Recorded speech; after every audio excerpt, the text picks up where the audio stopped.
Ia, whatalo whatu fo ili. Ia mare malu SAMOA ili nei tūla le aso. Mātou te fia lava e toi whawhiloa ia tūlo tō pa ia malo tō manu i swafo Yesu ke wiso. Ia, tai tonu fo i o leua. O mei fo i le i tūla e. Toi se so ina i fo i le tātou por kalame lava nei o whaingoa ina le mana i le upo le atua. Ia, e mātou te fia la i nei fo i taimo le aso. Ia, ma nisi fo i o ona nei po uso nei fo. Ia, e mātou te whawhiloa i atu le pa ia male manu si o tātou atunu. I lato umau e olo maua lea manoa e mai moa i fo i nei por kalame. Ia ma whalongolonga i fo i nei por kalame. Ia mātou te tatalo i anga le leile atua i lau mai moanga ia me se foi o lau whalongolongo li ni aso ai o le a whaise tātou tatalo ia ona amatai lea o le tātou mta upu ili ni tūra e ala atu natu le sunga ia afkasi ia e taita ia i tātou se talo Mātou tamau le langi, mātou te whaftai tele lawa i lau whaamaoni a te mātou. Māfuai o mātou toi māfuta whaatasi me lau so nei. Tonu ifo sio mātou nei whale tamā. Tai lau puipuinga, whaftai lau leo leonga i a te mātou. Mātou te vi ia oe, ono mea le lewa e whaia i a te mātou o lau whanau. Whaftai o e whaavanoa ina fo i le nei tū la, o le nei vaenga le aso. Mātou te taratara noa i fo i lau a fionga pa ia, po o lau upu. E ala le i lungo au penga ta whailangi le nei tū le aso ta mā. Mātou te tatalo i lo mātou anganga o le loto maulalo ta mā wha mole mole. I alu ma le mana la upu, ina ia aia aina si anganga. O fia inu po fia aila wa fionga pa ia le nei vaenga le aso ta mā. Wha au oe ia te mātou ta mā wha mole mole. Wha muia ia te la tō o wha fonga o lo mai moa mai le nei wha saralau. I ai lau wha munianga ta mā. Wha mā ngalo mātou le ang. Sue mai ue. Ono lo lava suafa o Yesu. Hallelujah. Thank you, Jesus. Nene. Ia malo soifua, malo foi i soifua. Lani mai. Yo lei tai. Me se foi malo ka ko mu. Malo soifua malo foi tawata. Upo masangi ai ka ko ku ia fa tai foi le lo malanga lei o le tua. Le foi o tau mai le nei ofisa fa sala. Ia o lo mau foi ele. Par pua me se foi sunga le lipule. Ia le soifua mau ma lange ma. Ia o le lofa malanga lei o le tua. Amen. Ia o le lofa ku moa o le ku. Mai fa pe fa mai paulo. Ona o le lofa tu no le tua. Ia o ma fua ia ka ko mau pele o la manos. Ia mo ka ko fia foi le nei aso. Ia o tatu anga ia tu tatu ko kala. So ile nei lai tu la ia te tono na wa e si lai foi ile ki skutanga o tatu fe au le nei aso. Ole yo ane non ta po suma tasi ia non fa po su limo lo i fitala inga Yesu fa pe. O au nei o te tu ma le ona. Amen. O le fa tu ma ia tea. E ui lawe na oti. E to e ola o ia. Amen. Amen. Ai le mo te saloni lon ta upu e fa lon fa po suma tau se fa uma. Olo ia se fa taunga po fa upu nga e manatu ia ma uso wa no. Ia ona e sila le ia. E tatala ai fo i tatu tartanoa nga ma o se fe au fo i matu te fia tartanoa ai i le nei aso. O se fe au whama whana.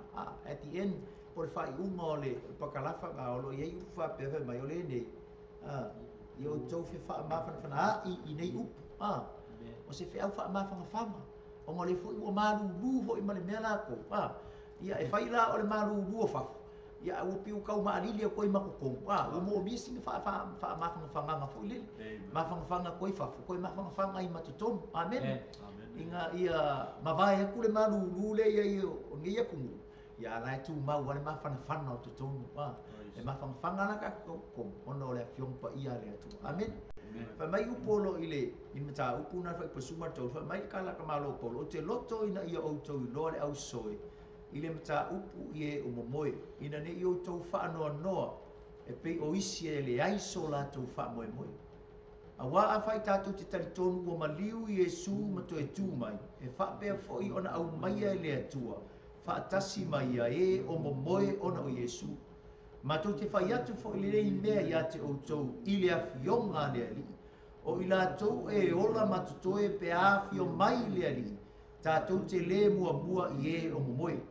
A wā e awhio mai le langi lea li lava ma le alanga ma le leo le angi usili. Ma le pua lea tua. E mua fo'i ona toe tutu mai o e ua oti o ia ke riso. Ona whafua sei lea, ona ave ina ae o i tātou e ola matutoe, whaatasi ma i lātou iao, ina ia taiai ma lea li i le vāni monimo, ona tātou whaatasi pea lava lea ma lea li. O le ne, ia o tau whaamawhanawhana ai nei. Amen e Samoa.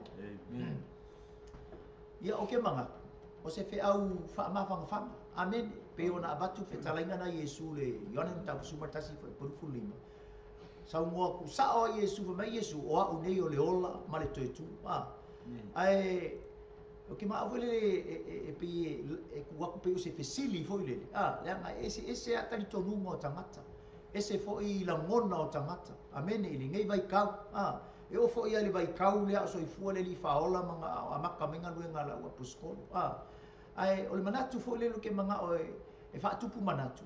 Pi maa ngai le whai ako se wha makalanga wha pia samo. O le mea ea e iai se wha moe moe kua aku le kumanga. Amen. E iai se wha moe moe o le kangaka pe a umaku longa soifua. Ai, o aku le oki matanu mia. E iai songa wha moe moe. Ai, o ke mga wha lele e wha tupu manatu lo finanga. Ina ia koe wha mawhanga ki liai oi. O ngā mako ke mga o e kaula le wheau I le aso le nei. O Yesu. O le toi tu o Yesu po o le risen Christ. That's our hope. Amen. O le ke risa toi tu. O le wha moe moe ngā so se tangata. Amen. O le wha moe moe ngā so se tangata. Ke loa e o le vai kaimi o Yesu. O maku Yesu. Kula I maila wa posikolo. I ko kongo loku. Sa le kari kongu kangaka I koe Yesu koe ku. Sa le kari kongu kangaka a oki kangaka mi whain koe ku mai luma. Amen. Mafu ang kongu anga le eva koe le fesili. Le ngai se kari kongu kangaka. E ui e tasi le fiong pa ia le atua. E se kari kongu kangaka. E o mel vai kai minge. Awa mailan nem taupu. Mako ke le share kunga se mea ngi o mako mafau. Tu lau Samoa. But we want to share what the Bible says. Mako ke mga o e kufa ku le mele fa mai ku spa ia. Amen. Ava ai le kalesia le I Tesalonia. Wai lo e Paulo e le mele ku po ko. A fe oki kanga ko le kalesia le fa mai e ma kwa fa ngoa pa pe wo le ai se fa mo ka kala fiola. Amen. On fa mai lo kamalo o kusi aki o ko le mele.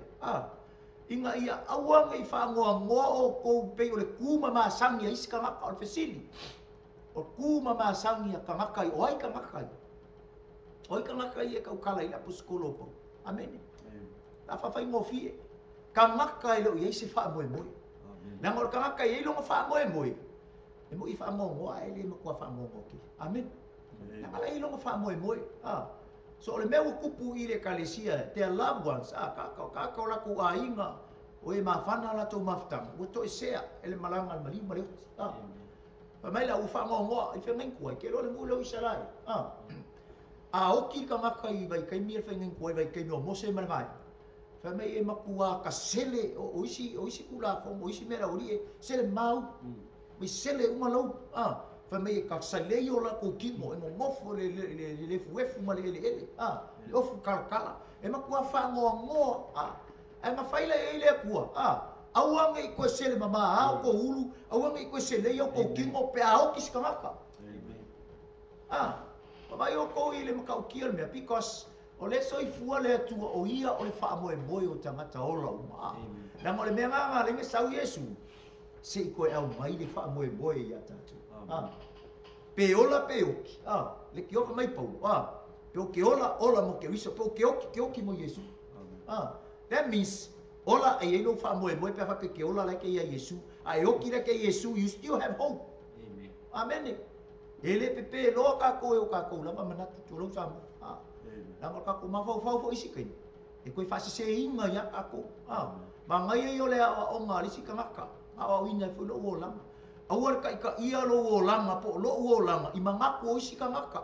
Ma wha misi ngonga isi ka ngaka. Langa menga le o tupu lai taungi.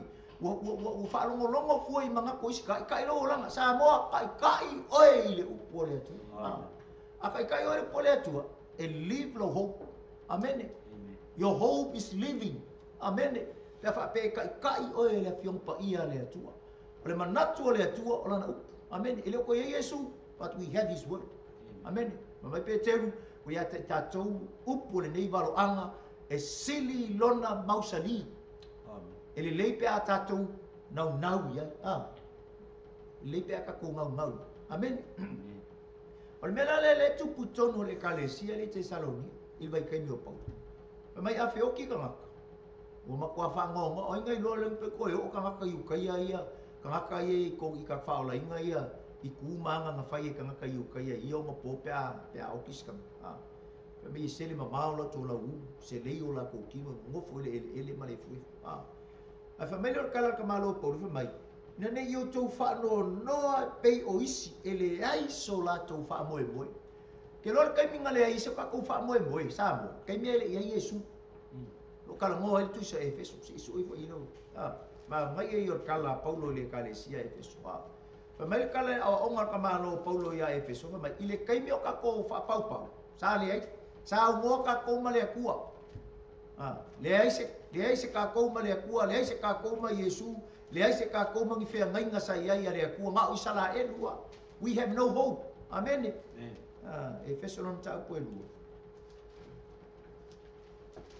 ya si fai tau mele i fai po sumatas fa so ngai la ia ole le ia o to manatu sa fa pau o to na mua i le tino na ta ua o to o ele perito meina e la to o e o ta ua o perito meina le tino o fai ai lima usa le leia le kala le fai i e Paulo ia Efeso maka ko la o Efeso ele o ngi sala e amen le kalesia le o kakamu ese kusa le leia Samoa kusa foi mangiusila Australia kangaka elengi sala e amen le la fa mai kala Paulo o ko nga ko fa pau ko fa pau nga mua sa ka ua o ko kanga kale perito meina kaka le mama ile nganga ile tu fa le nganga al kulanga perito meia kula fongo ma me sa fa ia Israel o tamatane uma Israel sa perito meina sa fa mai ne tino fa mai le kala ka malo po mai sa le perito sa ta ua o to ele perito meina ila to en perito meina o kaka Israel uia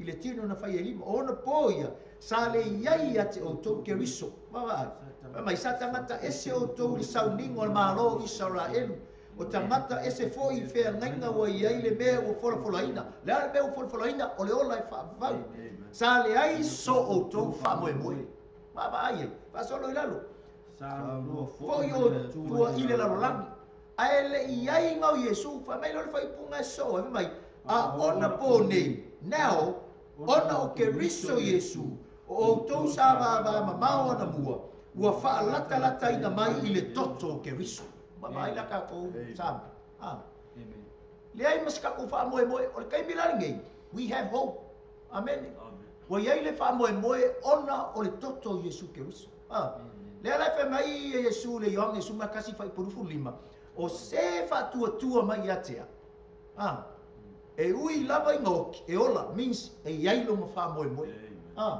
mai e ui ngo e ola longa winga e ia le fa mo le kangaka e fa kua ia Yesu ona o Yesu le ala samo sao aka ko le fiong pa ia le aku e kai le ia ka amen e le fa se inga i fuaka ko amen pe aka ko o sa o le fiong pa ia le atu mai la ia fa posuma fa awa fa ita te talitonu ua maliu ke riso matoe tu mai e fa pe foi ona au mai le atu fa atasi mai e o momoe ona o Yesu ke lore ka o kuspa ia ka o mo mor kamaka o le momoe le i ke fa pe ka ko sa mo ai o le momoe le pe o la moe ma po ku lo pe o le ko fa ma po e ko ala mi o le ka ka le oki oti amen ke lor ka mi ngo wala ngonga ka vi ka le a sa u e moi pa mero kala ko ingo ka vi ka io o fa poco mai lo mai no ma fa ya ku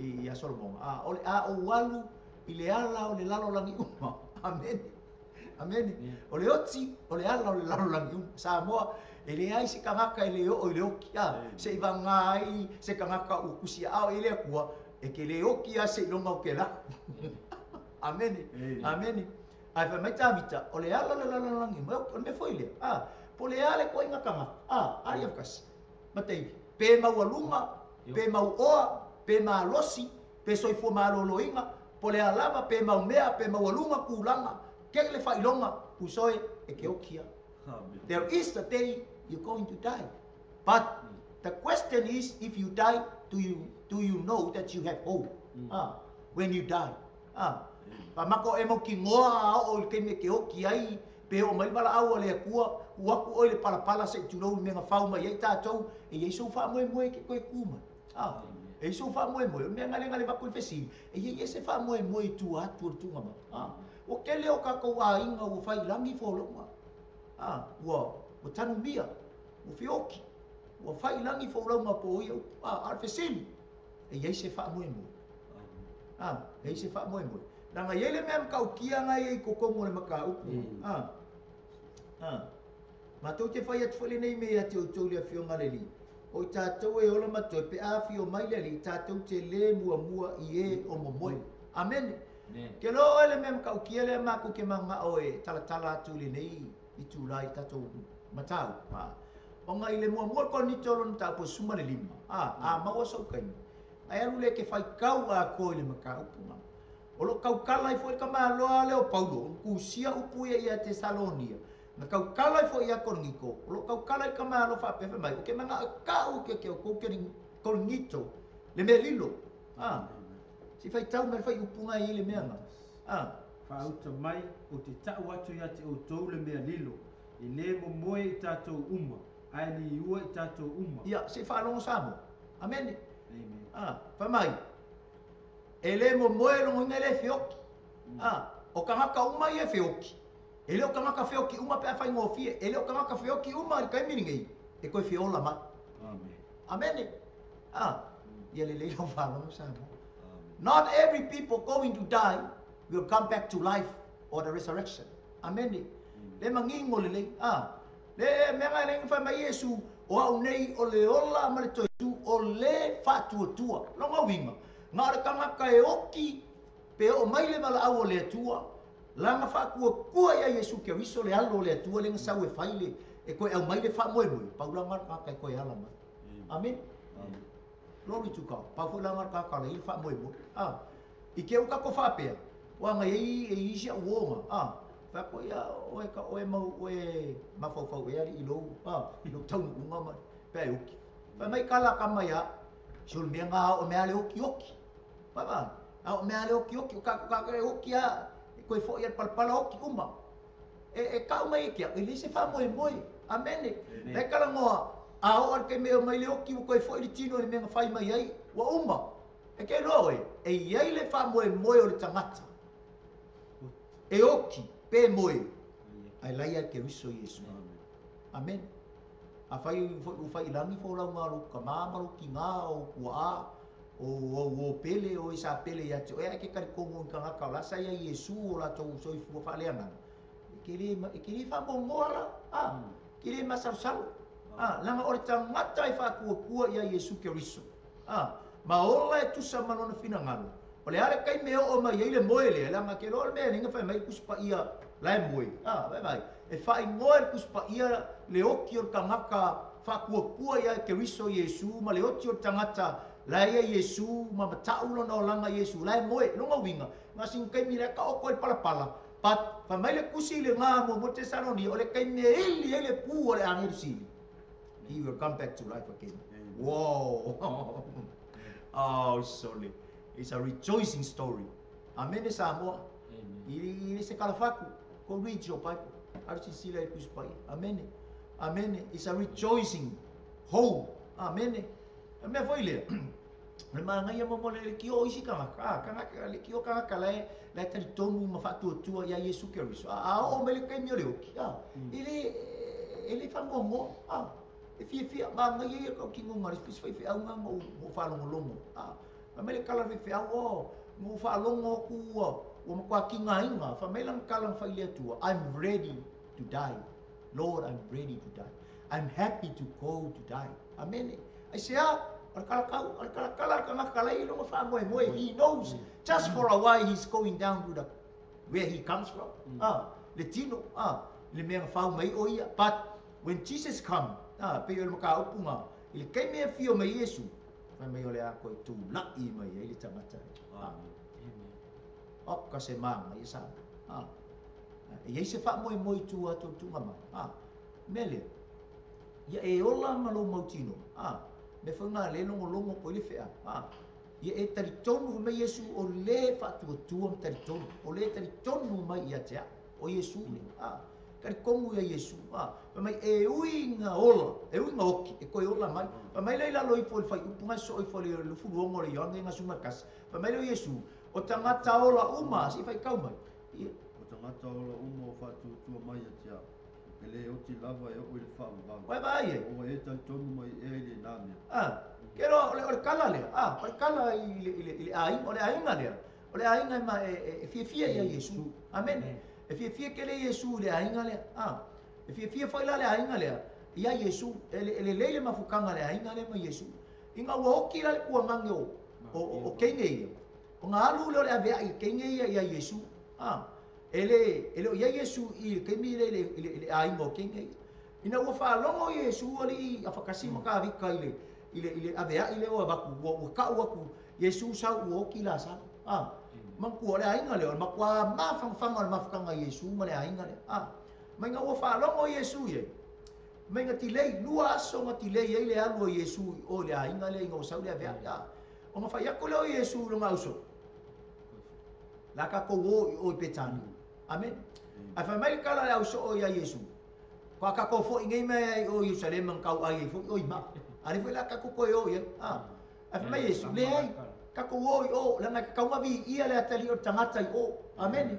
E ka kaunga e se vi ingo o le akua mau le akali o kanga kaipat le wai lo Yesu le ave le kala le wa mai woki la sa fa ko le Yesu le yo mauso o lai wa moe ka ko wo la sa ka ko wo fam pa helu le fai kau mai ka ko wo lai moe le ka ko wo la sa ka ko wo fam a fa mai le o so Yesu a fa pela lai moe e ka ko ola ko ola mai pat elo ma mala le so le kan ngo ku Yesu woki la ngai kelo e me ngai ma ngai mo le oki o ka kan fa ku ya Yesu ri ka kasin ka dika e fa ingo ala Yesu la moe ele oki mo la nga ole oki o ka ka le fa ku ya Yesu me la ngai ka ole oki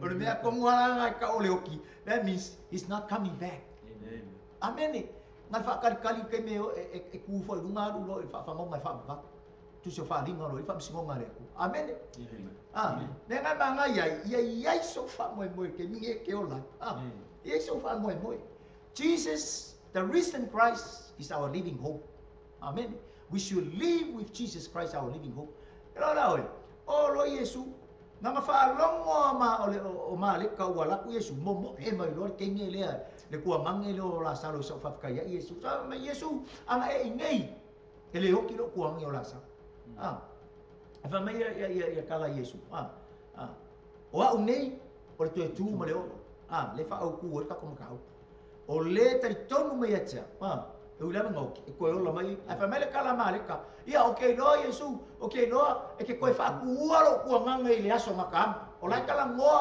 ia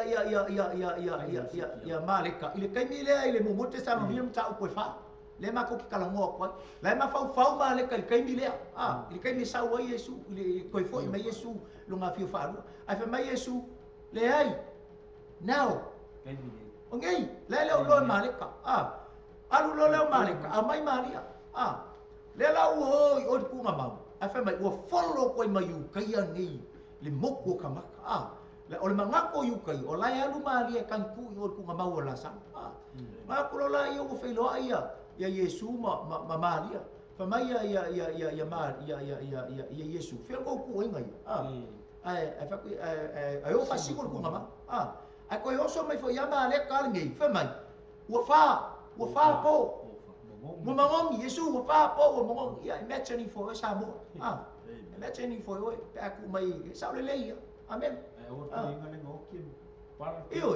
le mai mai le ma le fusi fa po o ko mo ngi tu lo SAMOA le ku sa mai o po le ku fa mai o ki nga fa mai o vai ku Yesu o ka fe ka ni si fa mo me ko ma le pe ko le ki fa mai Paulo aua ko ke fa ngo pe o fa ngo pe a ki ka ngaka ai me ser ka ngaka le ya Yesu lo o ma fa ko ku la nga ka mi fa pe ngal ka ngaka lo nga winga ka mai elo Yesu fa mo elo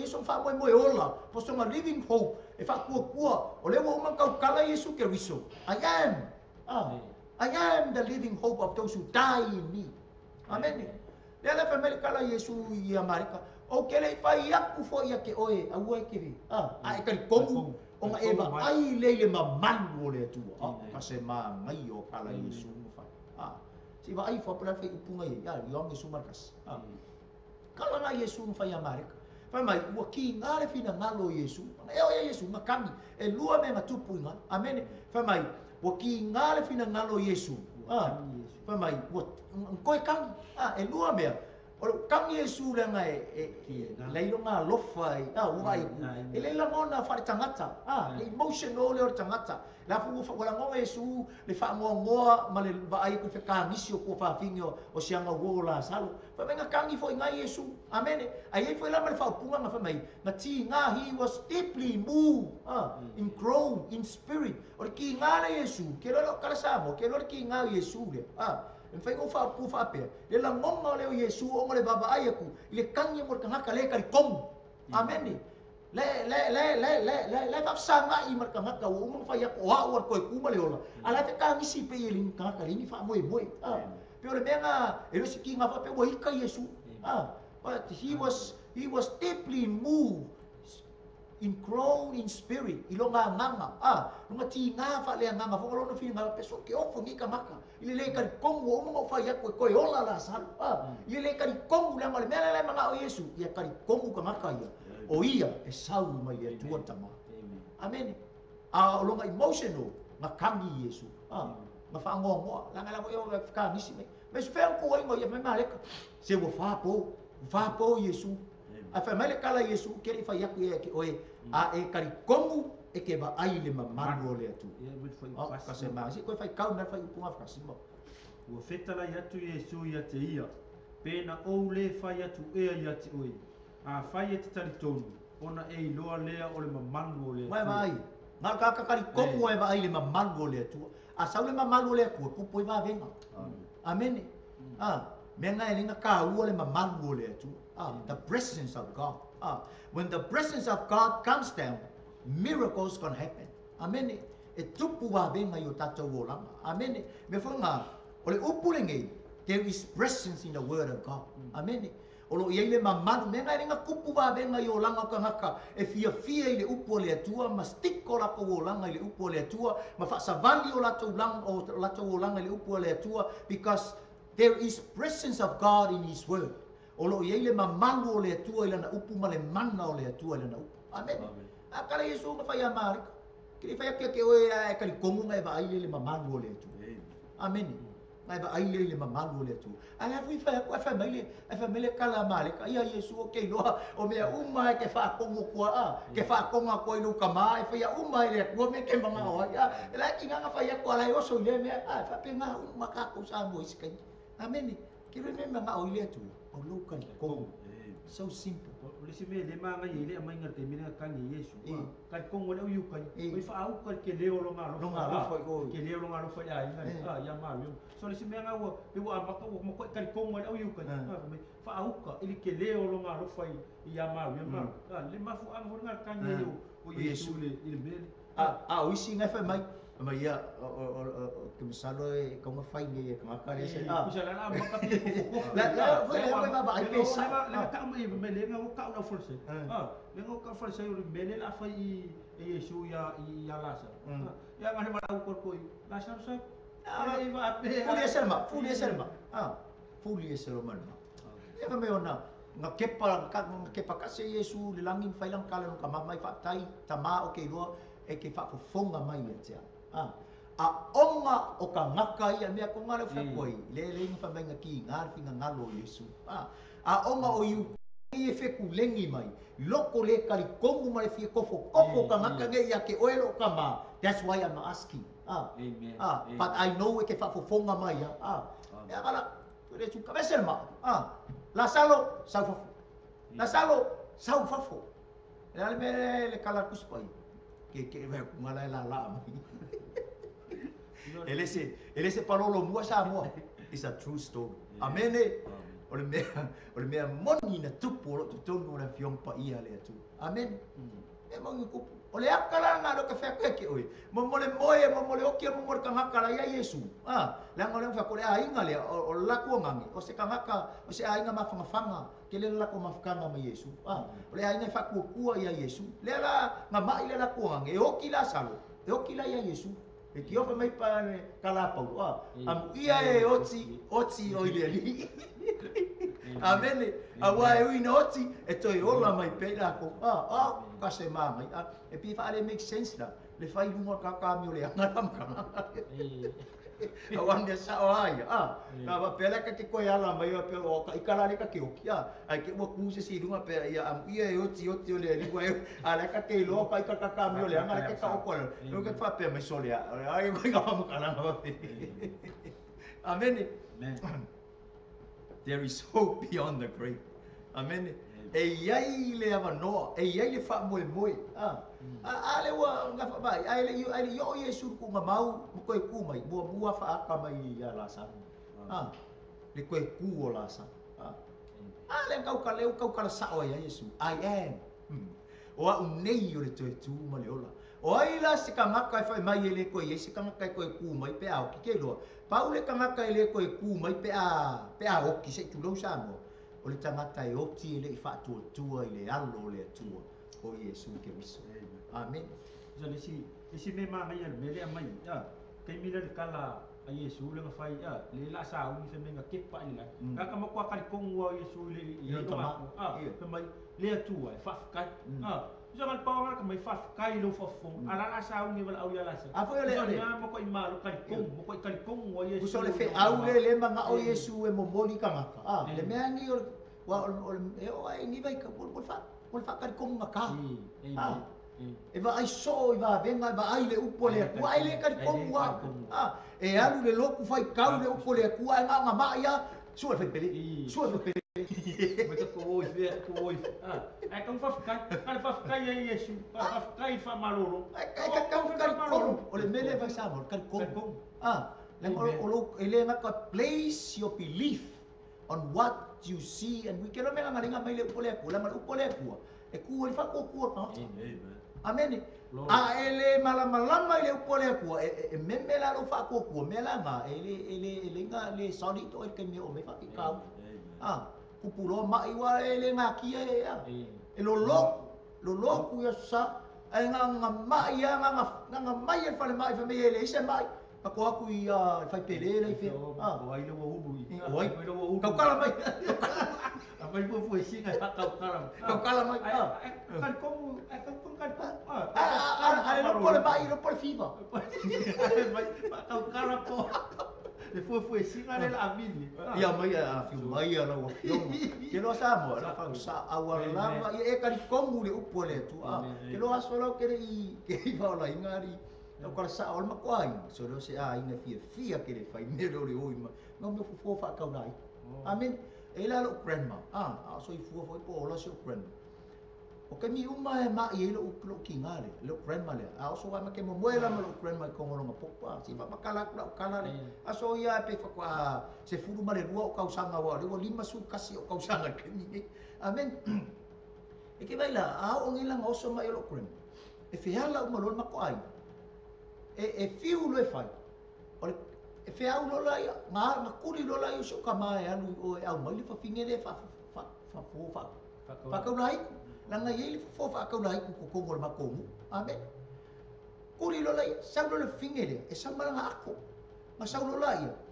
Wo sau mo mio ke lo pala ro da o mo ku mai lo lai fa fai lungo so grandma nini mai le kingo fa mai mai fa ia mo ko mai fa ma ko ai ai fai uma ia le yo ka fa longo ku mai ia sa mo mai oi ia o ko ka lai ki o lo me porque le lo que fa longo ku fa ka kala me pi le ka o lo grandpa wa le ma o ki le ka lu ma ko fa le Kero la ele kai minga ilo ele ki nga o lai fai makau pe o famai le fo fa ka lai ku o lo grandpa le uru ko kongo o lo grandma wai ka maro ki nga maro ki nga au ki ko e mai finge ai la ngai fai wala la pe wala la ngo o ma ko ai fo le me e para sa o lo ki nga o le me la fai o fo sing usara lo ki nga mai la se mai va se mai ro me mili a ko la ki a ka ko la ke vai e oi pe ka ko la ke no ia ma me me ai no le no para sa o la nga o va ai ai fai mai o ko inga ngai no ko ia ke ko wa lo ki nga ka la ngoi no ko ma se vai ka ko ia ma ko le ka ko ma peso pe po le al me fai ko ma pe la o ko ka la ngoi me la ngoi me le le ka ka ko pe mai o ye ko koe la koe ulu I la kam. Kama kula ke wai me. Ia la nga fa wo oi na. Oi me o nga kongo koe long. Ese vai. Le mele wala ma ko kalango ko mele o kau si ka ko kalango le mele o fa ka ko ka pa ko ko le tu. Ai ka penga ko.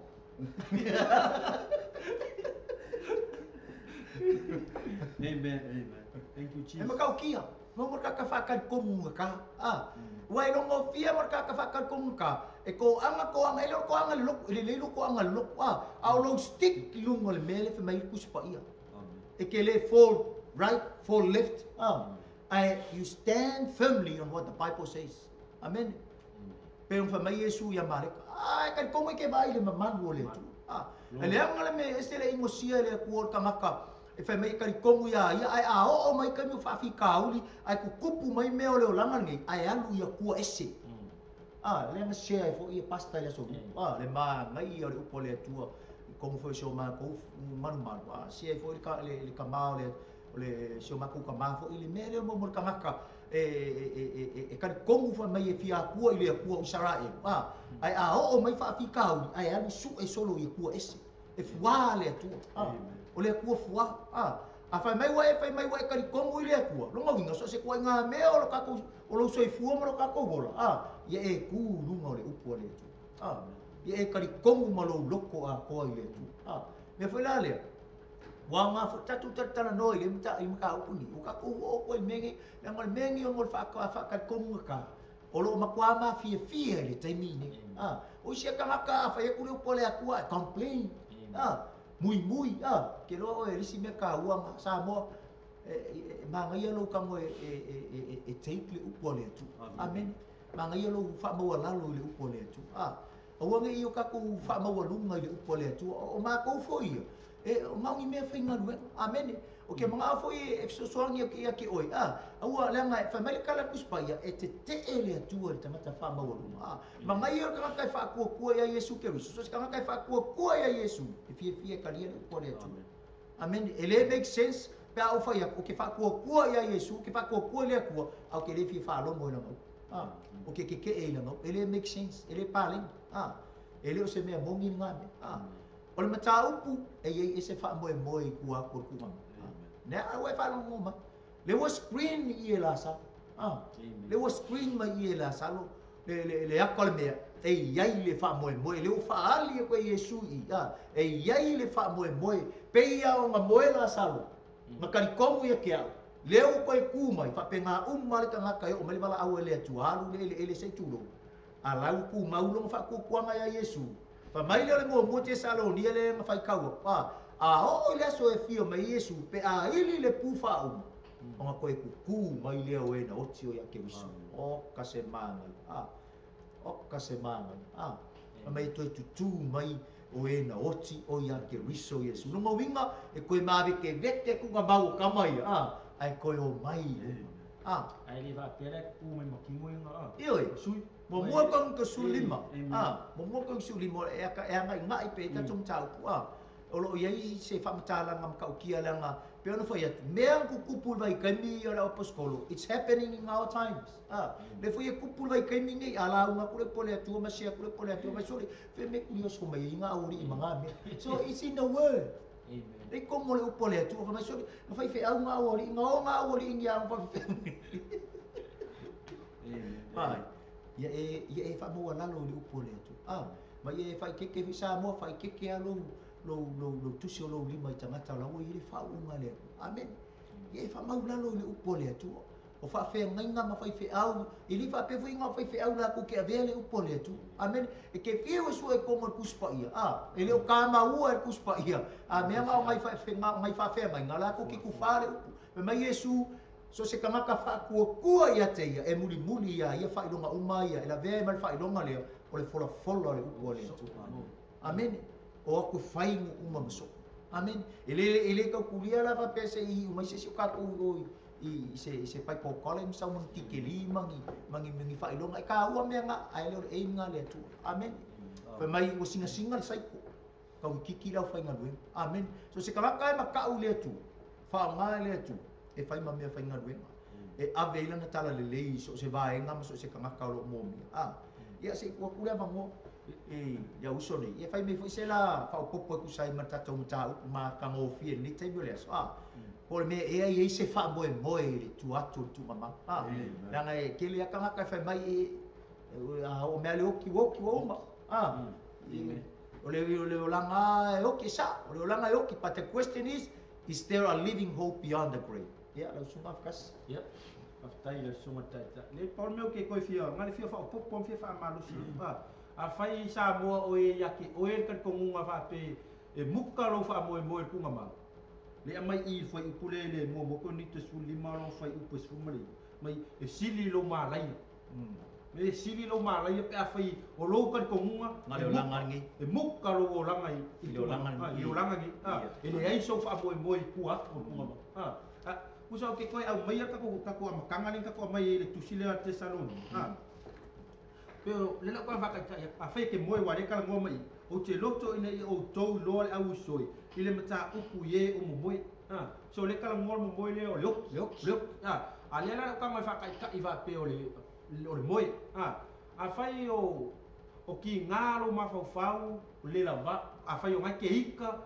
ki ngalo ma fau mo ko I o lo ma fau mo ko I ika jes o lo fa moi la ngala e moi o le ala lo fa moi pe a e ko ala o lo fa mo pe a e ko ala mo ko refresh lo ma fa mo ko ma me mo ngalo ri ka le se e fa pe nga foi pe mo fa pe do ke mo ko o le la va ngal we o lo fa mo pe a e ko ala fa fo wingal maros pe e fa pe o ke ka mo fa aka fa pe le kai mo ke mo e le la va pe si le o ke mo ko o le la va me ya fe au ngal we o le ala si me ku aku pe ko ala o le kai me ke ko ala mai fa fo winga lo manos e fa ku so se aka fa kai nga lo ke ka fa pe nga umma pe kai me ke hoki e ke ko ku e ya I lo fa mo pe me ke pe o se me nga lo ke nga lo fi ko fa popo ko ye I lo sunga le tai ameni ni ma ngai ni afia ma ngai e mala le fion pa ia le atu so ke ola fia ke ola fia e ke le popole foi pe o ke me o me le vala awa le atu lo soifu amen e ke le pe o risko inga la o me le ki o ki va kwat ko inga la o ki va me lo si un fartu me fai me sa uma vai na ma ko ka me ki a fa me kala ko inga I vai ko le la le si un ko ro me ia fai o lo loko mai amu ia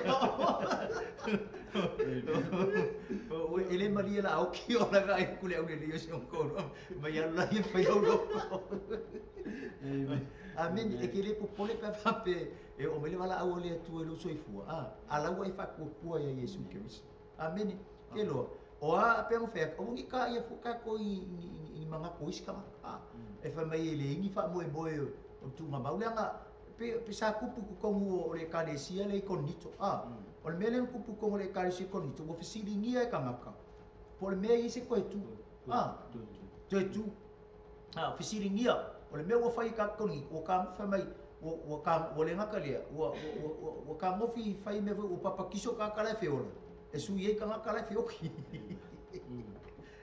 ya o le fai ise kalesia me nga mai kauni amen ele kale si ro la ko fai me fa penga o fa kai kai le mele nga fai ko ni la ko le ka malo paulo wo lo paulo le mele tu puto no le kale si tu si ro le e no ta o le mo ko ni tu ta po sumuli mo lo ka kala ka malo ile tu e wot amen and that's the power of the word of God ari of kasima o le mana na le upole ko sau e mo sa ka ro alu aku la lo pala ku nga mau pasi mai ku nga mau ko e wifo lunga alu le ola fa va le mafai le maka opunga le ka kala ka malo paulo le o kie o feo ye lo felo malos feo ye lo molo ku nga mau o felo malos felo malo nothing they didn't stop Jesus and that is the picture of us o le aka nga ka o mai fa ku ya Yesu ai o mai le mala awa le tu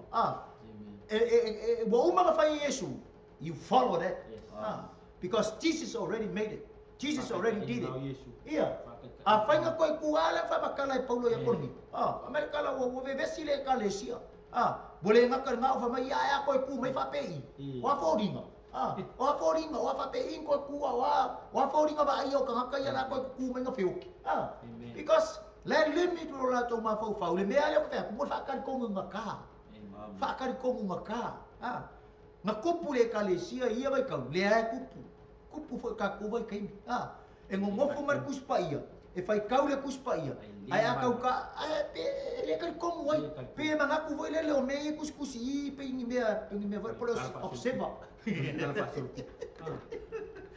Pengi mea voi pe o mea observa, le kuskusi e kele ngā le sao.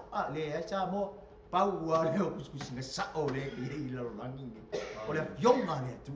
Me vinga mako ke fia i e kufa. Amen. Ma mai leo paulo le kalesia le. O le ale mea o kou fesilingi ai fai mai, o kou fai mai e le se koe kuo ka o e woti o ia ke wiso Yesu. Ia le lau fai aki au kou le proof. Fa mai leo paulo, a fai ngā hoki Yesu le koe sau. A fai ngā hoki Yesu kangu kunga mau, ave kunga mau, ma rua koe ia le koe kuo, ma fa mai leo paulo, sa o la, pe pelo la ma kou, pelo. E le sao fo i le mea le whamakala. Le kala ia. Le au ngā le whakukua. Le au ngā.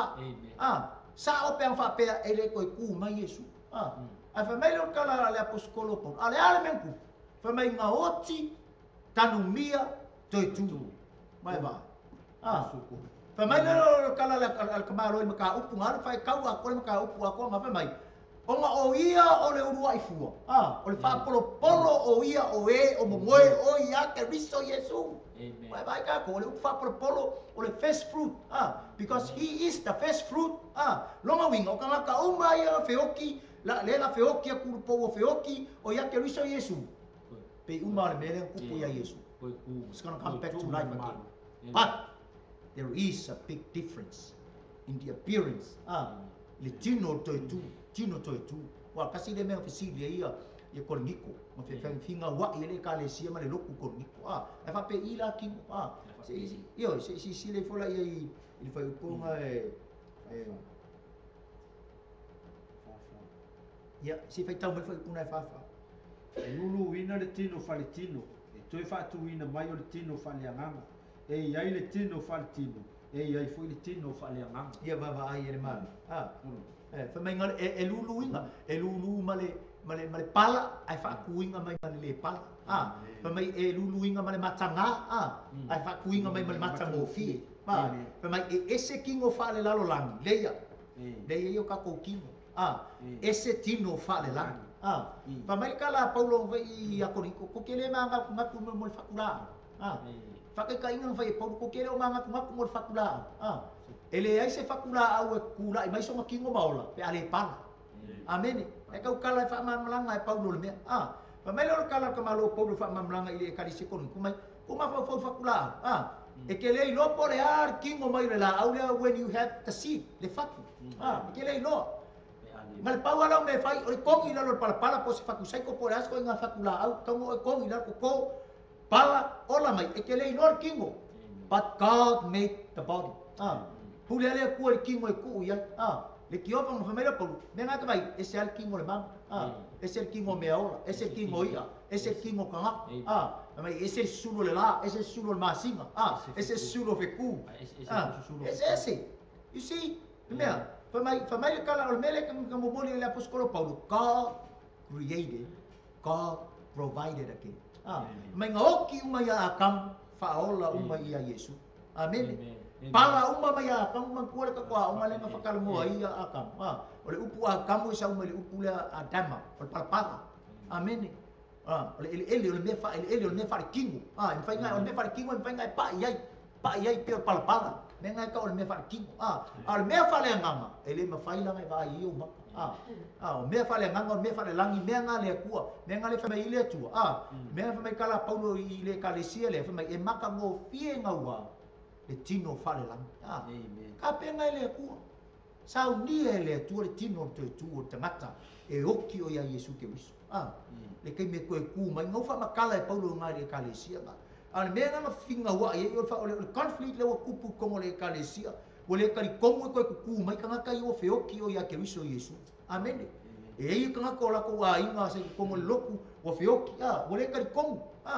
O le kali komo al me Yesu e ko ku mai le aso ngataanga i le aso ngataanga o lingol kaini e fio mai Yesu o whakau ngū fuafuanga aron tama o lo whakarikali mai lau keu sianga i lau sunga tei ia pe isau whaupopo ho i sia vaenga o i tato mtau i le mana o lo i tua atu o le tunga mau i le kangaka e pala au le atua i lona soifu ya tai la mula no ya tal tonu mana tu sa mol me vai ma le aso tatu no nem tau a tonu e fale tau e lo ma fau ia nem tau pule nei vai ma le aso a tero le bet fie tau atu to sa mol nei vai ma le aso pe foi na tau o foi e lo sunga sile o le sile a tu langa e le fa finga tani ma fau tanga tau no tal tonu e so na fa mo pio mene na tau o na tu na le fa mo gu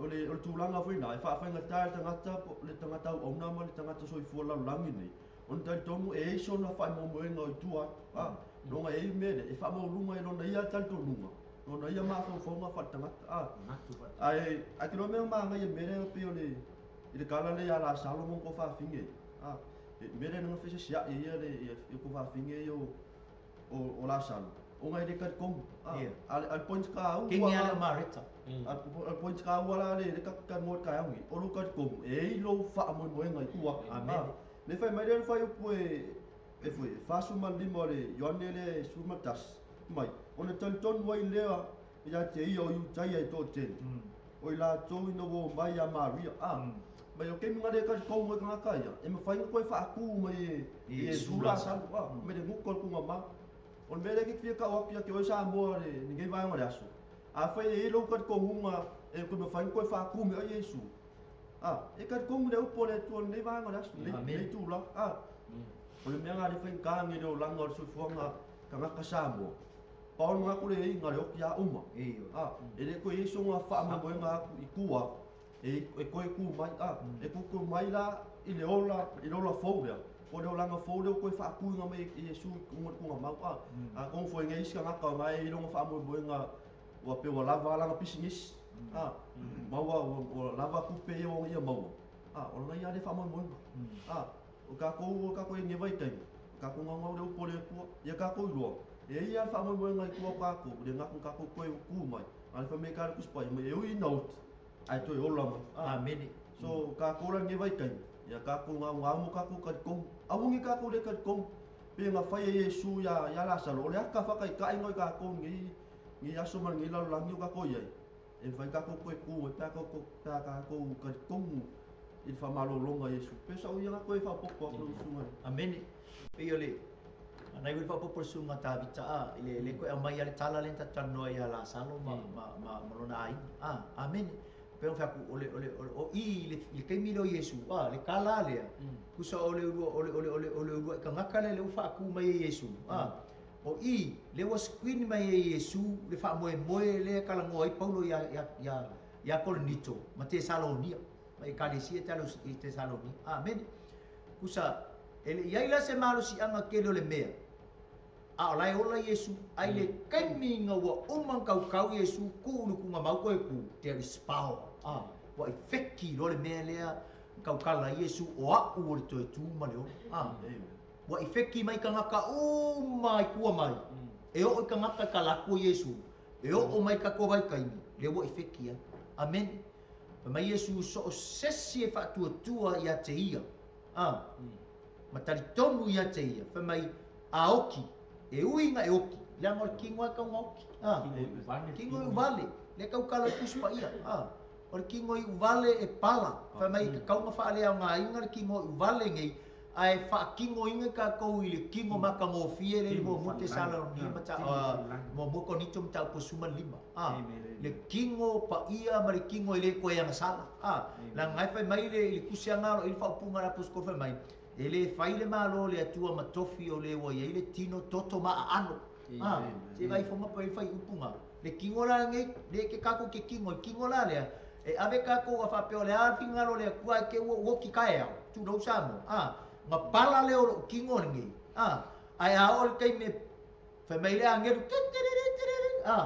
o ngo ko ku mai le lunga wa sa ngia le atua ka upo ngai mo kon ka sulima le kingo ke kingo o kingo la le la kingo o ke le ko e pala amen o ke le ko e masala ai ole a kingo o i kingo maka ngo fio saudia le tua tino to tu e ke ngofo ai ma oi le ola e fa ba ma ko le emle le sa yesu le mata le ongelo ka o fiku fa mai yesu o le nei le fina ngalo lo tama na o sau fai inga ia le ma i mau se kangaka o e fatu tua mai ia tea ai o to e fatu wina i la to i aso ngata anga se fai kau mai le iong e fikunga i le foi upunga ngai foi si mau ngai fa maru si au aki le foi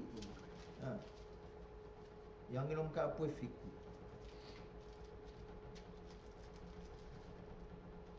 oi dai yang e lima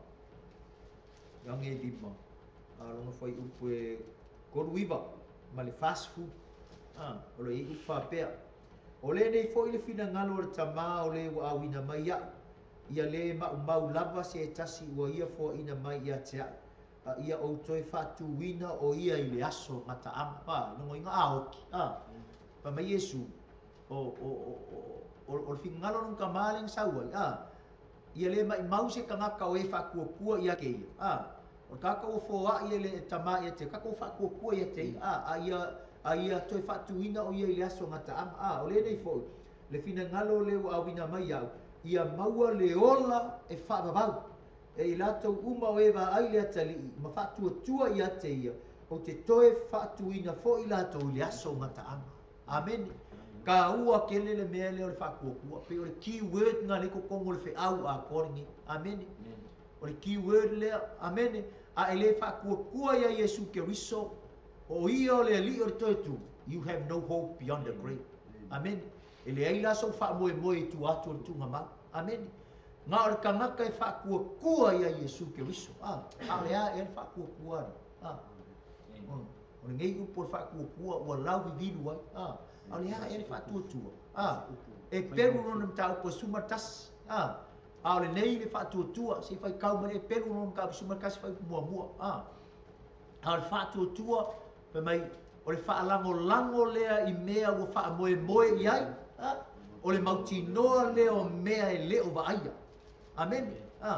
Vai o definition o le whakukua le kako ke kalangoa ini. Le pe o le keyword nga le kongo le whiau a koni. O lo whatuatua po o lo taritongu ia Yesu ke wiso le alo o le tua. E karikongu ia ke ia ngasau e whaile taulanga mo ang sala. Umalanga whamanga lo inga ka koe Yesu. O e talia Yesu.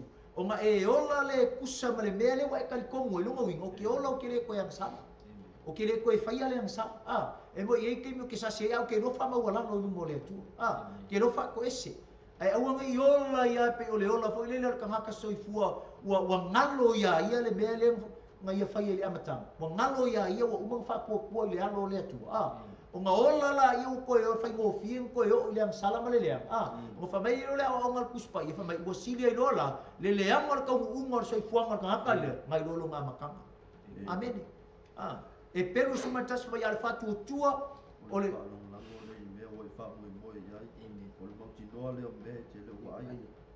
mai o lo whalango lango le ia o le mele ka o whalango lang lea uso pe ia le mele ke uaku pe fo le mele fai le ke vai mai le mele o ke falango lango i o mo fo samo this is faith pe mai o lo falango lango le me o fa mo ai o le mele o fa mo ai o mo fo le wala mo falango lango i o le o mo kingo e ma fai le fo fo le ma sapora o ke le pa u ai ku o lo mo kingo le o me ke ro vai o ile ke ro vai o le tu e kere o ba ai le tu a fe mai Yesu am ia le eleva ai mai ai kali kom le kali kom le ma me nga ese ka ua i le upo le tu ele ko ia Yesu le lo langi wa le ma ko e ku alu le langi o onga uma i ke mingu ku po Yesu le to tono la na fio ma me le ka o Samoa lo kali kom le upo le tu e kari kongu le upo le tu o ki kari kongu me se mako kala kari kongu le fionga le tu le mo kala ye mako ke fai ku o kala o le upo le tu amen a fai foi se me o ni fe au ke kaule ke kaule mau ki ngoa a ko fai kaule upo le tu le o kau ke o le fiong pa ia le tu mo te ko ni tom ta pusungu lima kau kala mai fa kala me ka malo paulo le ta u or ka ngaka ma liu pe o ki o ya Yesu ke riso e ka o Yesu e ka o paulo fa me lai moe fa kusa ka lai moe no nga winga nga singa kai mi le ka o koi ai no nga moe nga ai a o le kai mi sa o Yesu e ko ya la mai luma a le ka ngaka la e o ki ele o ya Yesu ele fa kua le alo Yesu ke riso o le tu o Yesu ke riso le kanga kala nga ele so fa moe moe ma lie la so mai au so ele ko e ku mai la e kai me sa o Yesu amen fa ko a ko e ku mai le ka upo fa linga u la i lo fa msimo ma o le afi fa ma amen a ko ngai sisi ka kom ka nga o le ia amen le kai me ko e ku mai le kanga kai o ki fa ku le alo Yesu ke riso ele foi se alo fanga sa mo I am telling you now amen le uma ko ka ua ele ai se alo fanga so se kangaka we have the word ke lo fa mele fiong pa ia le tua tonu konu e lo mo mau le langi kolu mele mo mau le langi o le tua tama le tua le alo ma le tua le nganga pa ia o le ko kasia au me kas mai kolu fo ile mo mau ke minga ile lalo la amen o le koko o le vai ma le up vai va ai amen o le koko Yesu o le vai a kau kala le vai kau kala pa kisoma wa so skangaka o kali komu ya Yesu ma sala mo ma yang sala kau pa pa kisoinga le akal fa mai malea ma le up le up le tu longa winga ele ai se alo fanga o le ia ka kou le up o le ia ka kou o le me foi lo fa ku ke lo me le nga e ma le fa tu inga wa mawalo mala ma anga ile up le tu amen ele ma fai nga o ya o le me ka o fa ku mo if you don't have the knowledge of the word of God amen na o fa ku le fa le nga amen ele ma fai nga o ya o fa ku if I don't have the knowledge of the word of God not my knowledge not the word knowledge ele o le poko le lalo langa ele o le poko fa le a oma ele o le poko le ngio langa o le poko le upo le atua le knowledge o le upo le atua if I got the knowledge of the word of God I should believe Jesus Christ the Son of God kau lo ka komu ya Yesu mana me fa pe o le menga lenga nga maka mai fu ka ku lo ya kai mo le ba mo lo but I don't have the knowledge unless no kangwa o le kuspa ia mafai kau mo so I got the knowledge and my spirit was convicted by the Holy Spirit of God and that's why I made my decision to believe in Jesus Christ the Son of God amen so uno foi la ya ui o le kai me o me le bala au le ku ya foi I am ready to go because I'm happy to go because I know I won't be there for long I won't be there forever where down the grave but one day I will be back he's coming back again Samoa you have hope amen ya fa pe ka komu ya Yesu ke riso ai lo fa mo pe fa pe ka komu ko ko ya Yesu ke riso ale fe so nge ke o ele me e ke mo fa ko mo o lo mo o le mala ma anga yu po le tu e ke le ma fa nga ka komu ya Yesu ke riso le alo le tu if you don't have the knowledge of Jesus Christ Jesus and his Father and where is that knowledge is o fela ele le mala le le como le fiong pa ia le tu o lo to tono le upo le tu le knowledge le once ke so ai once ke fai kawai ke alu lo farisai fa lo longo ka o ko lo fai fe au la unga ko au na le tu le knowledge le amen o le mea la fai ka ko o lo ka komu lo ye o ka mo ka komu o le si la le si me manga ye me lo ka komu ka komu ke ye me lo action ele nga yo inga ele fa pe nga fa me ka komu lo loko ai le se me lo e ka kau fa me Yesu e ka kau ngai lo le la au yo mafu a fa pe sa u le fa pe wa o ka ka sa nga sala and now I believe wo ka komu le alo le tu Yesu ke riso wo fa fo winga lo o langa ma fa manga lo inga o yala lang tau langa fa no nga winga wo ka kau nga sui le ala fu o ke ola awur ko lo lang sa au ko fa yel mele anga le fi ele fiong pa ia le tu pa menga o ki uma ya akam le mele ku pu ya akam mo ko te sunga limba amen mai o mea fai a kamu pa ile leva ma fai ke ngese ka ko ki mai ka ko ai fi mo me ka ko amen me kom mo nga sa Yesu ile kala paulo ngai fai mai o kala paulo ngai fai ngai le mo pun ko suma lima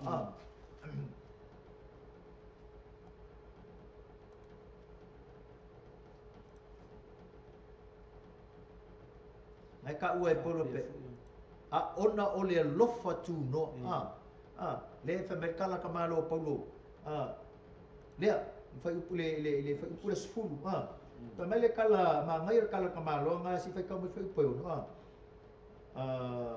fai po ba e mun muri lava ona iloa o ia ya nei e pesia I se tama fa na ule a wa o le au pito I titi o le au apostolo e lea o ngā o le taua o le apostolo a wana o sawa atu le ekalesia le atua a o le alofa tu no le atua wa o fa pene ia o lona alofa tu no foi o ia tea e le fa le o ngā ina lea a ua sili la unga luenga ia ngā tau uma ai peita e le o au a o le alofa tu no le atua o ia tea amen ma ngai o le upo tangata o le atua amen mai le kala kamalo sa u fa sa wa le kalesi o lo wala winga pe ko ki a misia pe ko mo ngai fa makala mai o ki a misia ia Yesu pa mai pe ia os ka ko ngai fa ngau le o u ngamuli muli o le lua ka apa so ko lo le ngamuli muli lo ngala winga Yesu ke wiso amen wa lu Yesu le lang e ko wala winga ia le kamalo pa apa mai lo kala kamalo sa u sa wa sa le ka ka nga o ia ke u le me ngai sa ai ona ma ngai fa pus mai ole a lofa tu no le tua le ngai wo fa pe ngai ai la le winga le po kala kamalo po le ngai wo manguia amen ole a lofa tu no le tua fa pe nga ka ko sa mo amen fa mai nga oki uma ya ka se fa ka fa mai le vesi ngai le me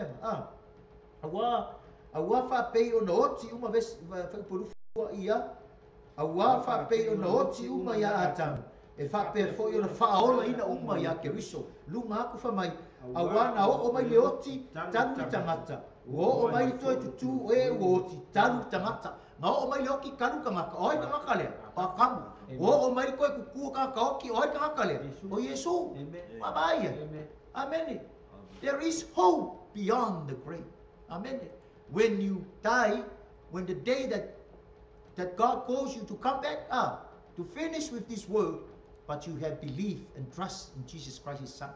Ilo meling fa may kal kong ya Yesu.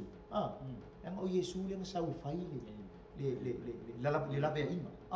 O Yesu lang sa wi la be inga nga sa wi seki fa ola kanga mo kamaka. O ia lang sa wi mai fa ola kanga mo le lalo lang.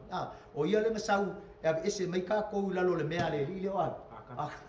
Ni mele le rio a kamu ni fa amen mai maoki uma ka ko le masala akam kasi ka nga masala le amakanga but we all bear the consequence of his sin of his disobedience and that's why Jesus Christ came mafu anga ngale nga mai le alo le tu amen o Yesu Kristo ngai mangingo le mai nga fai foi o le tu e fa tu ina Kristo o fa le ngalo o tu fa tu ua no fo sala pe o to ai le ko e vaku le fiong pa ia le tu e fa mau sali e SAMOA ile malea foi ua fano e o momoe ya ke riso ai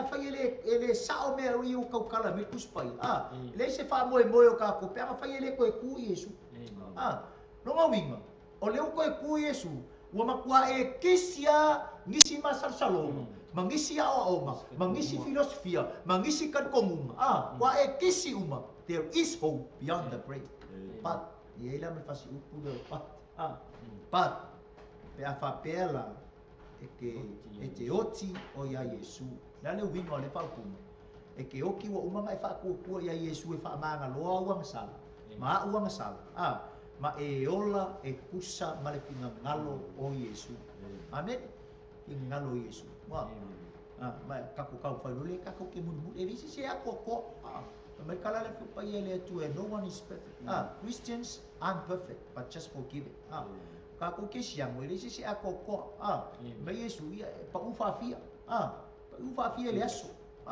but me ngai ka ua lo ka ko fa ma wala lo once e kai be sasi ka ko o langa mo ko soifua ka ko o ngai uma mo ka ko ku ka ko ke lo fa ma wala la ngai la ka mai le tu tanga ta fa ma wala fa mai e bave mai lo ma malu di tanga ta fa ma wala ele ma fainga la ngonga ka ngaka le ma malu le tu pe ali ko fa ma wala lo na soifua le ai mangi ka ngaka i longo ka ngaka i kongo le afionga pa ia le tu ele yui mai me se amen ale ale ki ko fo ila ko le mamalu le tu fa ma wala lo ka vika o le kupu long longo o tanga kala fa ile kala le tu fa mai o mawar tanga ta tu sama lo nei loto fa ia ka vika fa sio ka maka le kala amo ka vika fa sio ka maka muri lulua vai fa me le anga muri lulua pat na fa ma wala lo ka ma lo lu mo le tu amen inga wai lo ka ma lo la ngang sala ngang fe mana nga mea se sere nga fai he confessed before God he confessed and humbled himself ese ka ua me le loko fa mawala la nga fe mai e fe wa ile tua man tangata loto fa mawala samo a le kangaka fa mawulu fa mai le fe pa ia le tua fa mai e te te le tua tangata fa mawulu le fe sa ma ko ba ku ile si fo ima ko pokala me kanua le definition o le melo le loko fa mawala na mo ke le kai me fai mai ka ko yo le loko fa ma wala o lo file mu e ke le fa misa ke file mu ai la is ka ka le fa misa e file mu ai aka kala mai oka wa file mu e mi e ka e la is ko na file mu ai via e file mu mai sole nga ngani ali ma se ke ia e mo me la ka se kai fo nga solo mo kwai via o ma fa mo le tanga te vi ia ba ile tu ka ke fa ma wala e o for ka kai fa longo le upu ke lo e se yo se kai mo ki fa longo ya wi le pole tu ai o fa longo ku la wa i se va en o langa wa kai ya fio ma pa ia le tu o ke fa longo ku ki ma ai ke lo la o ke fa ma wala lo la familia fio pa ia le tu o ka kai fa ma wala lo ma le loko ki ma sauli o le tu e fusi ma fa le ai ngai lo le mea voi le nga wako le la unga pe au kai alo loko e ki nga e ke balo e anu lo mui solo pe au me la nga ka fa mo pior kala le ko kala risi kala risi pe au nga mo maka mo fa mai e le ngari wako le lo aku ua ku lo kamala le alu ngari ngo fole le kamai kikingi e faia ia ko ngai ka penga ko ngai e ko la nga ma ku risi ngari wa kola ia ai vai le lunch i la ko fa e fa longo ko ka mai o sa uma e ko le loko ko ma ku ma le ngali le ma lunch la ko ma la ko fa mui e fe fa longo fai kalo la uma me wala uma me foi ka o le la uma sa mai ko le ko la uma me foi ka fai mui fai fe mui fai ko fe ia o le sa me ma o lo ni sa lo kala inga le kale sia o ku lo le oria o ko lo ka ku lo ma ka mai kila le fale o ku lo fa ma lo si i ka mai ile vai ya o la ku ka ko lo ku le sa ku ka ya le o ko ma ku le lo ka ya le lo ku o la sko mai le o le si ai fai lo ka mai ki ya o ko lo o ke le fia la ku le lo ai fa ku lo ai se mai la fa fe ma o la ku le lo ku o fai fe au ma le e saka i e o ma ku ulo wa Samoa mana foi nga pa ia le kwa o le kala fa makala foi le fai amen fa mele kala ka makikile nga fa ia wa ma ia la fa fera o la ku ke ba ai ile fai au le kalesi o si fai au nga o so sa mai o mai ia o ma ku ma si nga li nga pe aku ma le lo e o mai ala sa i lungal makko lau ai fai au e me asa kasaka ya o mai mui ai fai ya o la mela o la ko o ke le fia ku le lo ba ai ka ko maka o ki mo mui o ka le ku ya ka ko alo esse sa mo ma me le ngai le fa ngai le lor ka ko le ku ala fa longo le nei fo fonga le tu le ase aka fa kai ka yo le mele le fiong pa ia le ku ke le lo fi pola me ka ko o le ba pa a kongo ye se va e ngi kala e so ami ki o ye fa ke sa mo lo fai mo lo mui o ka ngaka le ku ka ngaka o ye fa unga le ku ke loe le kala le kusengu mela ngo fai kau le kala le kaiminga mui e a longa miliama ya mose fa mai ngo walu mose fa ya va i fa fingo risi ngunga mui lo miliama ma alo fa mai lo fa mai le fai ngo kala le uri a miliama ma alo mai nga mose e fika lai me ile nga mose sau ile ku me o ke ele o lola mose ele o lola mose me o ke ya miliama ma alo ngai le fa mai o le ku mose ma miliama o i alo ma miliama o le ale me o mui ele o mose la me o le alfa punga le fo vale la me o fo vale la me o mui o le fe le mui la o le mele o ku le pela ya la me ka ki so le fa pe o fa ku se kala fa pe ki fa fe ke o sa mo no I'm giving you the word of God so se kama ka fo ya fa ku ya Yesu e ava ka ma ka le tu e ke ava ka ma ka le tu le ba ku le tu so se fai fe au so se au nga le tua so se faka fai kaulanga so se kai me ke fa longo longo ai po lungo TV po lo fai ka kalo so se kai me la ko le upo le tua ye fa lo le upo le tua ma tama kala e ba ko le upo le me amen ai se la mo se kai me ke lo e le kai nga ngu le fa longo le fa me nga fa longo le ma fa longo le ko le o lo la e mose ala fa longo le le ko le me a mose longa miliama le fai ko ke ia ke ia me foi le so se or kangaka tari tonu ya Yesu ke viso o se kangaka e fa ma wala lo le upo le o ka ko go le vai ma ku ngai kala ia foi le kala foi no ma fo sa bo ma lo na tu le nei so soangi foi ke oi e pe foi o se la paka inga foi mo ka ko tono foi so ma tu e kalesi o le o ma le fa ia e fa alo le upo le tu mata le tu so se kamaka o ile fa uma ya ka vika ki nganga ru esele aku masau ai so se kaimi ai mo ia ba ngo fa mai ka ma ka vika yo mo ka ko ba ngo fa mai ya ka vika yang kama nga no awang e fa ya se mea ile kamaka o fa winga le aku awale ba le ko se ko ya sa lawa be esele aku wa be esele tu. But David knew he is the king. He was anointed by God. Ma fa au le tua. E uia la nga lele yo ka bi kan mo fali. E ki nga ba wa ya nga le nga ye sau. E ma wa ba ngo fa mai kan fa au ba fa mai ka no au. Au nga yo se mea nga ko fa winga le tua. Yo se kala, yo se fa kunga. Mo ma ka u ka nga kai du mo le tu. Amen. Ma nga ye mo me ka mo fo me lo le ka. Nanga so se kaka fu ifa ko ka ko ya Yesu ori uso e ele makau e ke makau e ke lo fa alo ma e ava ile ku la nga fe mai ke ava ile ku mo wa ile ku e ke le ava i kanga ka le ku ma le fionga pa ia le tu pe pelo me ele o makau wa ulu mo le tu amen nanga so se kaka ka ko ya Yesu ke wiso i ole li o tu e ye lo fa mo e usi ka ile upo le tu e fa ma wa lalo ile upo le tu e ava i kamaka pa ia le ku e ava fo ile fiong pa ia le tu me vo ile Samoa o fe au mo tato e ia ile fa mo ile la o kali ku fa uma nang fa ya ku le makang e ia se fa mo ale la o umar ka ko makau le o kali e ia ile fa mo pe a fai e o mai le bala au le tu no soifua au e fa ku ia Yesu ke riso le alo le tu ma e ola tu sa malona fina ma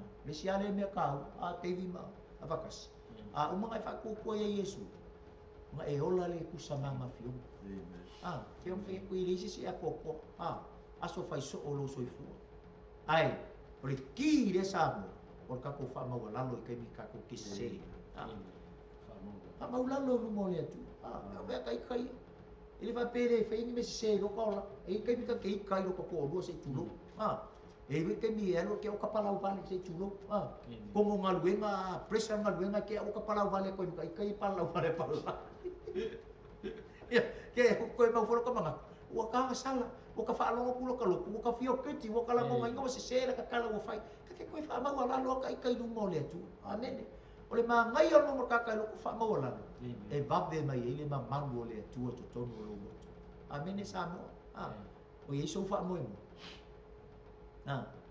awon mangaku ka ka malo silo na malos amen e o uma ka ka ilioti Amen. Oti I, oti.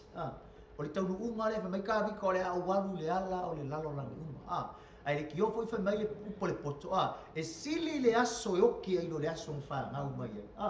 Vai vai le manga ia. Le anga le aso e oki ai fa mai Paulo o lo woki o lo manguia le. O lo wola o ia ke riso le. Le kio a kaukanga i au apostolo. I le oki o kangaka o umang fa kua ia Yesu ke riso o lo na manguia. Ai sea o la nga moe sing kai.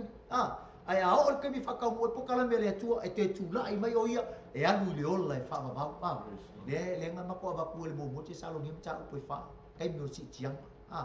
Le taimi o le a fio mai e Yesu e wakulanga e kalesi. Pa mai e le mua ka kou ia o le a whiona.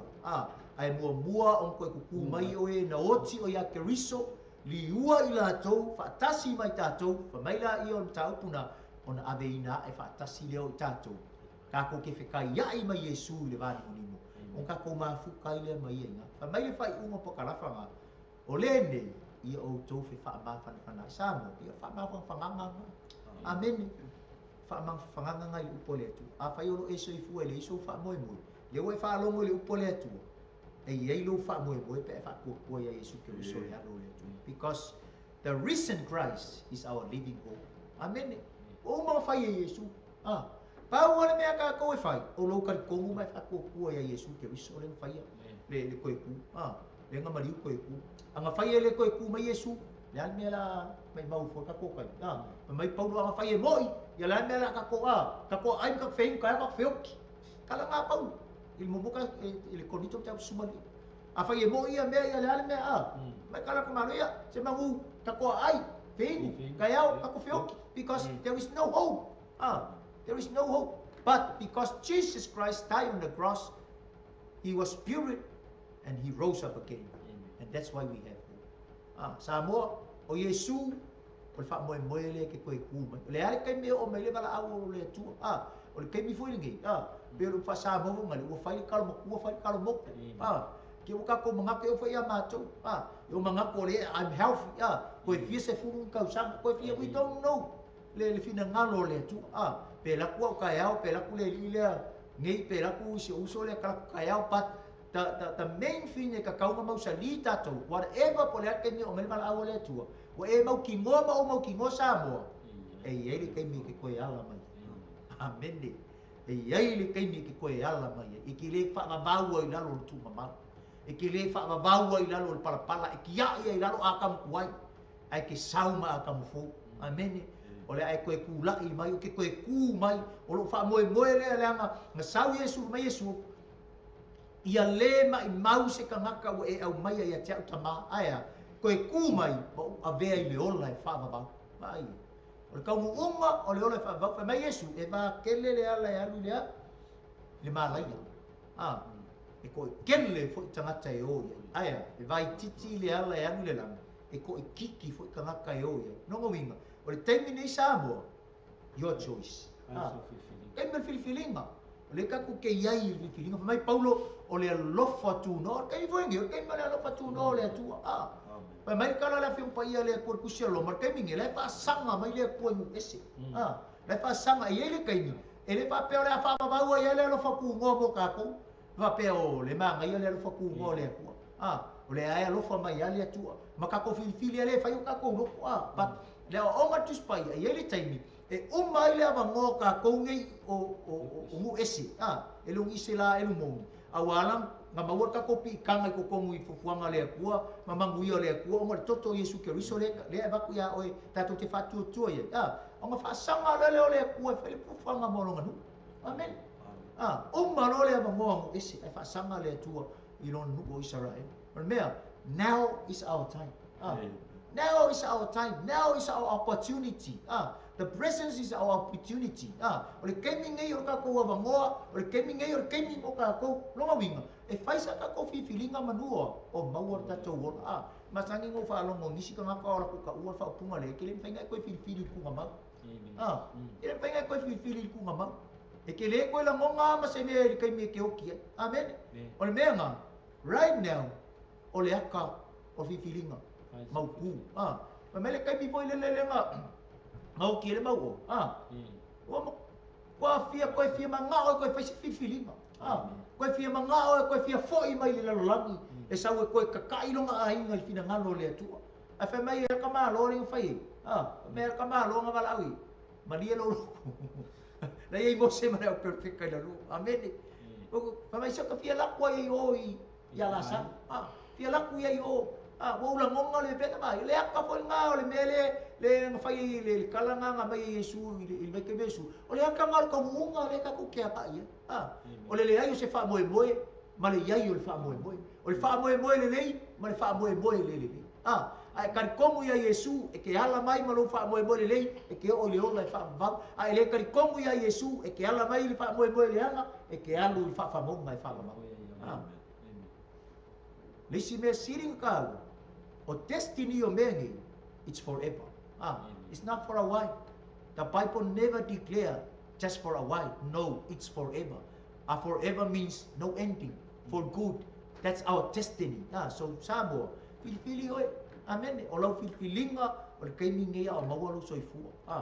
A waku e le kua soifua ma le ola ma le malos. O le taimine o le tato filinga poto. Amen. Ma Yesu le ale au ngā le lalolangi. Ai mai mau e fua le ola. Le ale au ngā le lalolangi. Ki o kou whape, ai ngā mako kama le lei mai a. Kaiminga mako whiola mai a. A ka unga ngā kasiringa le anga kulau Samoa. I kaimi foi o soifuanga. Le tupua e mai mea sa feola mai. Ia o ngai foi ka maka se kulau a sa. I le fia karkalale o langa makanga ma le o langa leanga. Le o langa leanga sala sa ia. Le fia karkala pat o le malama lama le o le upo le tua. Lama le o le upo le tua. Inga ua fai kau le upo le tua. Maka mo fai kai le upo le tua. Maka li komu ia Yesu Keriso. Ma muri kai ala ua mai. Le mangui ai. Le o fai un kau kala le upo le tua. Ele ma fai se kanaka. Ele kari komu ia Yesu Keriso. Ma ola e tusa mal fina ngalo le tua. Ona tau tala e tusa mal te ngalo. En fai na ele kua i ele kua mi upule. Ni mele. Ngal kanaka o kari komu lo nalo. Ma ola e tusa mal fina ngalaka laka mai le i le tua. O nga ave le tua manguia ma mea. Uma ka penga i lo soifua. Ai le lalo langi ngai. Fakai kali mo ka unga le ola e fafa. O le kaimi o la fifilinga sa. Me voi lea. Fai fo ile o mautonu lo ma fau lo wa inga. Pa pe ngai ke loku ala ke le mau komu a pe. Po le al kulanga o yai lo soifua pe o mai bala au le kwa le we fa longo le taimini. E yai lo fa mo pe fai ke kali komu ma fa maongi ia Yesu Keriso. O mga kali komu ia Yesu Keriso. O nga e muri ka ile ila na upu malon finanga. Nga ofua ngai lo ka kali komu ia Yesu. Pio pire ni niswe. E muri ta ile upu. Ma tausi ia fionga pa ia lea kua. Ia se me whale kongu. Wha mawalalo i luma lea tu. E tu ngā koe whuringi ia wangoa. Ia whai e ke moa mia se kakano. Ia o lea whai o tu tato por kalame. Maku te whita talo foi mo oi. O a kua i ngā mea ua o mai leo langa ngei. O mai o tino mea uma. Pea o mako whea kule a makanga. O le mea le maa ngai i le upo lea tu. Ai kari kongu le upo lea tu. O mea ngakai. Le poko foma, o le me ngakai le su enga ma mea uma I mai o kimo ngi. Ngai a maka I le tu. Ai ke lor ka ngakai a maka I le tu, o ka ngaka karikom. Se longa ka ngakai karikom ia Yesu Keriso na. Amen. Se longa ta ngata ta tonu le fiong pa ia le tu. Ka ko ke loku uma, o ngisi foi ma ngaka pe ka ko loku ma ia mea uma. Along fa la vela e ma fuanga le tupu me I me le fiong pa ia le tu tato a inga mo tu soifu pe ka ko le ka komu ia wa me fai anga ko fai kau ia ka ko fai kau pe se me ngo e kupu mai lo fa fi kau li ma me uma e se me ka ko ke fa sanga al me manga o le tu whatever circumstances come and approach us we should still believe in him believe in his word if manguia le atua ia te o Samoa o le asaunia se talo ia tato te uplift ai foi tato uma lava o ila ko uma foi o lo makamaka ngipo kalame ia ma comments foi lunga ngipo kalame ia fa manuia le tua manuia tu le tua I lo lango may God bless your support in this program your prayers in this program ia ngale le foi le tua ia te oi malo wa inga ia fai foi lo comments e fa malu si au foi I se si foi kanga ka lo makamaka ni po kalami ai me se foi o mato o lo ngafa man ni po kalami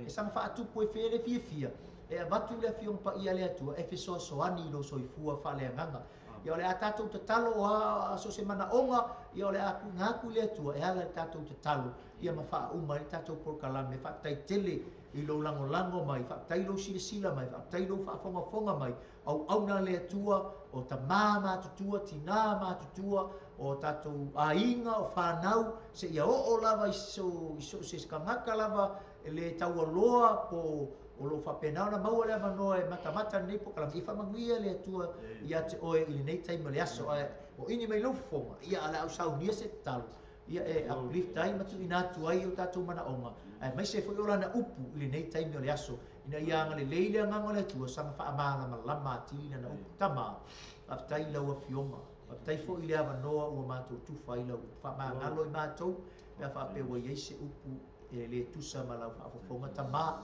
ao le talo le atua ia e sanga whaamalama lau upu i au tangata ia e anga le lei fo i se tangata e le i whaia sana filifilinga mautu le atua i lona soifua e mautinoa i o le alama le me o mai i lona o langa awa ia mautinoa e iai lona whaamoe moe tu atu o tu mama o lo iai fo lona whaamoe moe a maua pele ola ma le soifua ma le maalosi i nei o langa a o mai lau wala au e iai langa lona whaamoe awa o lewa umana fofola mai e Yesu Keriso o ia o le li o le toe tu o lo mātou whaamoe lea whamanuia i lo atu nu o Samoa whamanuia i au na le li Yesu se whata whai taulanga lo o lātou ame lau whi au ma lau upu i au tangata whamanuia i tai o le nei atu nu ma le nei malo whamanuia i le nei porkalame whamanuia i le nei ofisa o le nei pisinisi le atua i le li pule ma le whaletua le atua tau ma whainga umolo tau ma whai le nei nganuenga i so se matatae o lava i porkalame wha le anganga le atua i eilau supply i ova i rai oe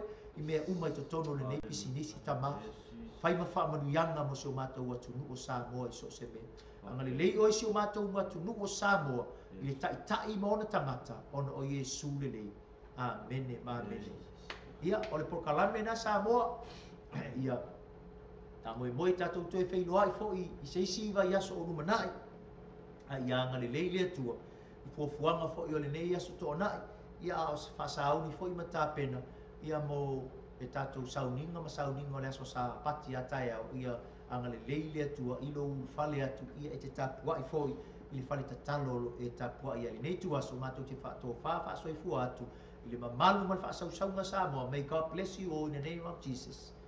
Paso i fua Samoa. Amen.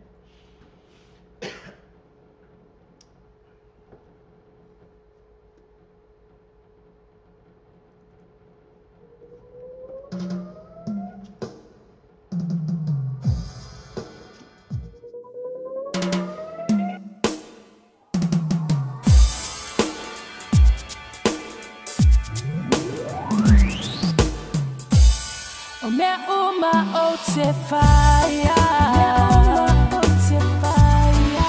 Oh yeah, you love for moe moenga. Le ali io sila mai. Famasino mai oi, lo tua. Ihonga luenga e fai. O lo soe pua, lo matai. O lo tua na tatawi amai.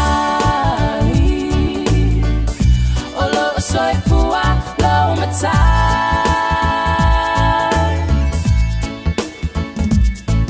Ole ala lea lo tu au te le pa vai vai ai. Be a fai fai mai o tangata. Fai mai o tangata. Ba won't sali lo fa au la tanga. Sali lo fa au la tanga. Ai o te male tu au fola folanga.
fua lo matai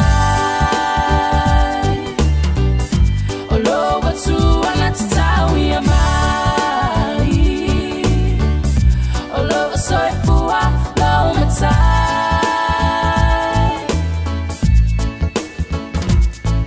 o le ala lo watu o te le fa vai vai ai o lo soi fua lo matai